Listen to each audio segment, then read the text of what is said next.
বিশ্বনবী বলতেন জুমার দিন শ্রেষ্ঠ দিন, এই দিন আমার উপরে বেশি বেশি দুরূদ পড়ো। ফাইন্না সালাতাকুম মা'রুদাতুন আলাইয়া, কেননা তোমরা যে আমার উপরে দুরূদ পড়ো, আমি মরে যাওয়ার পরে এই দুরূদগুলো কে পাঠিয়েছে তার নাম, তার বাবার নাম সহ ফেরেশতারা আমার কবরে দিয়ে আসে। সাহাবারা বললেন, ইয়া রাসূলুল্লাহ কাইফা সালাতুনা মা'রুদাতুন আলাইক, আপনি মরে যাওয়ার পরে আমাদের দুরূদ কেমন করে আপনি দেখবেন? ওয়াকাদ আরিমতা, আপনি তো পচে গলে মাটির সাথে মিশে যাবেন।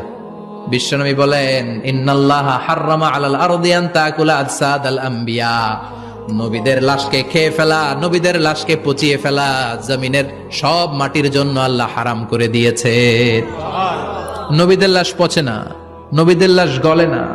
যারাই বিশ্বনবীর উপর দুরূদ পড়বেন, আপনার নাম সহ, আপনার বাবার নাম সহ, মালাইকাতু সাইয়াহিন, একদল ফেরেশতা আছে শুধু রাউন্ড দেয় গোটা ওয়ার্ল্ডে। কারা বিশ্বনবীর উপর দুরূদ পড়েছে, এই দুরূদ নিয়ে, এই নাম নিয়ে বিশ্বনবীর কবরে তারা পৌঁছে দেয়। চিল্লায় পড়েন আল্লাহু আকবার।